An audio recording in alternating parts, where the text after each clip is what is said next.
Hezbollah के सैन्य commander Fuad शुकर की 30 जुलाई को एक हमले में मौत हो गई थी।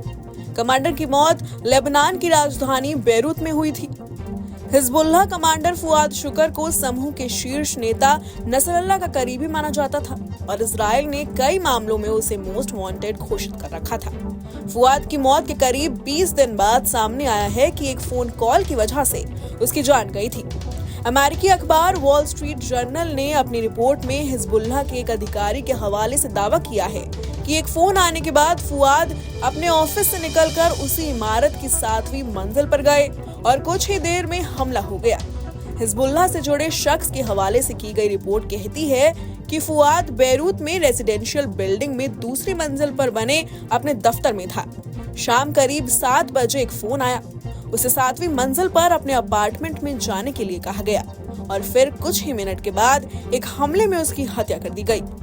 हमले में शुकर के साथ उसकी पत्नी, 2 अन्य महिलाएं और 2 बच्चे भी मारे गए। वहीं करीब 70 लोग घायल हुए। वॉल स्ट्रीट जर्नल ने हिजबुल्लाह अधिकारी का हवाला देते हुए बताया कि फोन पर शुकर को इमारत की 7वीं मंजिल पर जाने के लिए कहा गया। ये कॉल वो किसी ऐसे व्यक्ति की थी जिसकी हिजबुल्लाह के अंदरूनी नेटवर्क में अच्छी घुसपैठ थी, इसलिए फोन सुनने के बाद शुकर अपने अपार्टमेंट में चला गया। रिपोर्ट में यह भी दावा किया गया है कि अपनी मौत से कुछ ही घंटे पहले ही शुकर ने हिजबुल्लाह नेता हसन नसरल्लाह के साथ बातचीत की थी। हिजबुल्लाह की ओर से अपनी खुफिया विफलता की जांच की जा रही है, जिसके चलते उसने अपने कमांडर को खो दिया। अधिकारी का मानना है कि इजराइल की तकनीक और हैकिंग हिजबुल्लाह की निगरानी से बेहतर थी। फुआद शुकर ने अपनी जिंदगी को कुछ लोगों तक ही सीमित रखा था। वो बहुत कम लोगों से मिलता था। सार्वजनिक तौर पर उसकी उपस्थिति ना के बराबर थी। उसे बेरूत में भी बहुत कम लोगों ने देखा था। वो दक्षिणी बेरूत में दहिया के पड़ोस में एक इमारत में रहता था और काम करता था। इसी इमारत में उसका घर और ऑफिस था। ऐसे में वो ज्यादा बाहर नहीं निकलता था।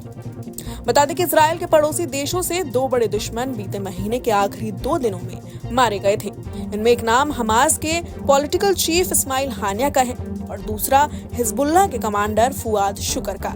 दोनों की 24 घंटे के अंदर 2 अलग-अलग हमलों में मौत हुई थी। Bureau report, news nation.